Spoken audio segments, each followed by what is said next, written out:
अनि गणतन्त्र कहाँ छ, अनि लोकतन्त्र कहाँ छ? कर्णालीलाई खाली चाहिँ तपाईको भोटर ब्याङ्क मात्र बनाउने, युज एन्ड थ्रो मात्र बनाउने।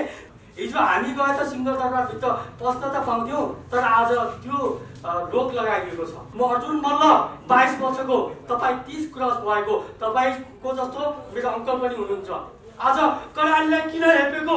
150 वर्षदेखि राणाकाल होस् या पञ्चायत होस् या बहुदल होस् या गणतन्त्र होस् या लोकतन्त्र होस् या यो सङ्घीयता, लोकतन्त्र सिर्फ कर्णालीको लागि शब्दमा आयो।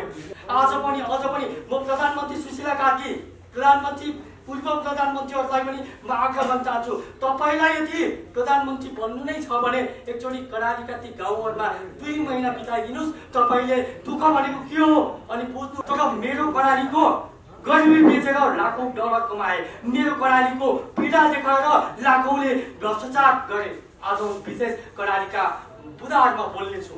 आज त्यो सुदन गुरुङ अङ्कललाई म जवाब दिन चाहन्छु। तपाईँले कोही एक व्यक्ति कर्णालीको देख्नु भएन जुन चाहिँ जेएनजी टिममा गएर चाहिँ यो सरकार बनाउन मद्दत गर्थ्यो? सुदन गुरुङ अङ्कल, तपाईँ हिजो यही ठाउँमा बसिरहँदाखेरि म घरमा टिभी हेरेर तपाईँलाई हेर्थेँ, ओहो एकजना व्यक्ति आएछन् है, उहाँले केही गर्न सक्नुहुन्छ कि भनेर म ढुक्क बसेको थिएँ।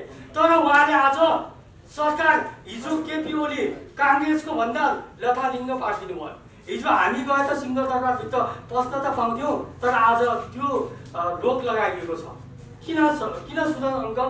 आज म आग्रह गर्न चाहन्छु, म अर्जुन मल्ल 22 वर्षको, तपाईँ 30 क्रस भएको, तपाईँको जस्तो मेरो अङ्कल पनि हुनुहुन्छ। आज कर्णालीलाई किन हेपेको? 150 वर्षदेखि राणाकाल होस् या पञ्चायत होस् या बहुदल होस् या गणतन्त्र होस् या लोकतन्त्र होस् या यो सङ्घीयता, लोकतन्त्र सिर्फ कर्णालीको लागि शब्दमा आयो, शब्दमा मात्र आयो, कहिले बजेटमा आएन, कहिले भाषणमा आएन।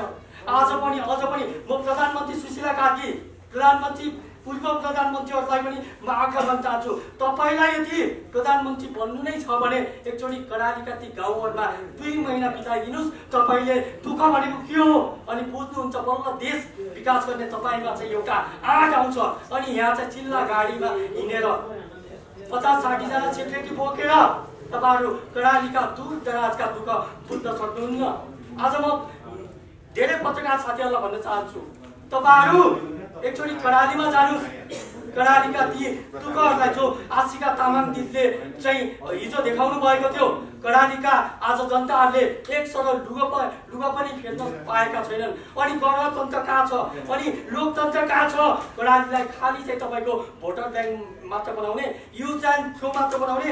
जेएनजी आन्दोलनमा सबसे अग्रपन्थीमा चाहिँ कर्णालीका युवाहरू नै अगाडि बढेका थिए, तर कर्णालीका युवाहरू आज जेएनजीको नेतृत्व र जेएनजीले गर्नुपर्ने कुराहरूमा कर्णालीका युवाहरू छैनन् र कर्णालीलाई चाहिँ देखाएर फ्रन्टमा कर्णालीको चाहिँ तपाईँको स्वार्थ लुटेर युज एन्ड थ्रो जुन गरिराख्नु भएको छ। अब बन्द गर्नुहोस्। आज कर्णालीका हरेक दिन युवाहरू तपाईँ एयरपोर्ट जानुहोस्, सबसे धेरै आज कर्णालीका युवाहरू विदेश जान बाध्य छन्। खाडीमा यति दुःख गरिरहेका छन्, कति त त्यहाँ मृत्युको पर्खाइमा छन्।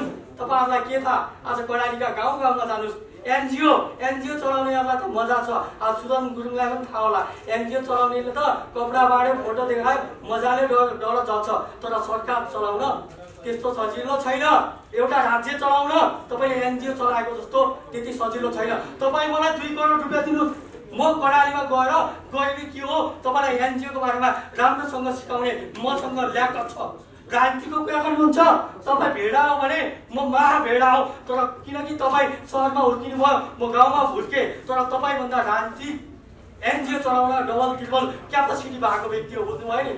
हिजो तपाईँ यो अन्तर्राष्ट्रिय मिडियामा लाइमलाइटमा आउँदै गर्दाखेरि मैले भने ओहो आज कर्णालीले पनि नेतृत्व पाउँछ होला। आज हेर्नुहोस् त सञ्चार मन्त्री कसरी बनाइयो?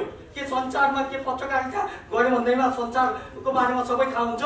तपाईँ एकचोटि उपर मुगमा जानुहोस्, कालीकोट हुम्ला जानुहोस्, कति ठाउँमा टावरै आउँदैन। अनि तिलिचोमा चाहिँ खोजी चल्यो भनेर ताली बजाउने ती सञ्चार मन्त्रीलाई आज म जवाब दिन चाहन्छु। कर्णालीका पीडा तपाईँले कहिले बुझ्नु भएको छ? आज ऊर्जा मन्त्रीलाई भन्न चाहन्छु, कुलमान घिसिङलाई तपाईँ विगत के अरे यो एमडी हुने बेला पनि जानुभएको थियो। त्यति बेला नै तपाईँले राष्ट्रिय प्रसारण लाइन चाहिँ घोषणा गर्नुभएको थियो। आज ऊर्जा मन्त्री हुने बेला तपाईँ कर्णाली किन जानु भएन? किनकि तपाईँलाई सत्तामा आउनु थियो होला, तपाईँ सत्तामा आउनुहोस्। खै त तपाईँले नै उद्घाटन गरेको त्यो चाहिँ ऊर्जा बत्तीहरू आज चाहिँ हाम्रो कर्णालीमा 2 घण्टा पनि आउँदैन। मुटुमा जानुहोस् त, तपाईँले उद्घाटन गरेर होइन, जुम्लामा तपाईँले गरे होइन। र महावीर पुलको बारेमा त म केही भन्न चाहँदैन, उहाँ त विज्ञ नै हुनुहुन्छ। र सुशीला आमालाई चाहिँ म के भन्न चाहन्छु, तपाईँ कसरी आउनुभयो प्रधानमन्त्रीमा? प्रधानमन्त्री बनाउने कुन जेएनजी हो? कुन जेएनजीले उहाँलाई प्रधानमन्त्री बनायो? यो जेएनजीहरू चाहिँ हामी सामु चाहिँ देखिनुपर्छ। आज जेएनजीहरूले बनाएका होइनन्, ती सुदन गुरुङ जस्ता अङ्करहरूले बनाएको सरकार हो। त्यसैले कसै पनि भ्रम नपर्ने होला। जबसम्म यो राज्यले विगतका राज्यले त हेपे यो अन्तरिम सरकारले झन् हेपिरहेको छ।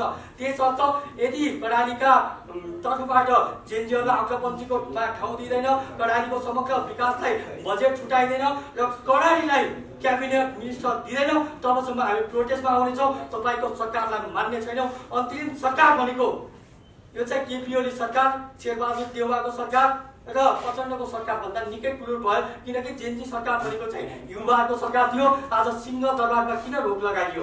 त्यो चाहिँ हामीलाई जवाब चाहियो भन्दै म कर्णालीको तर्फबाट धन्यवाद।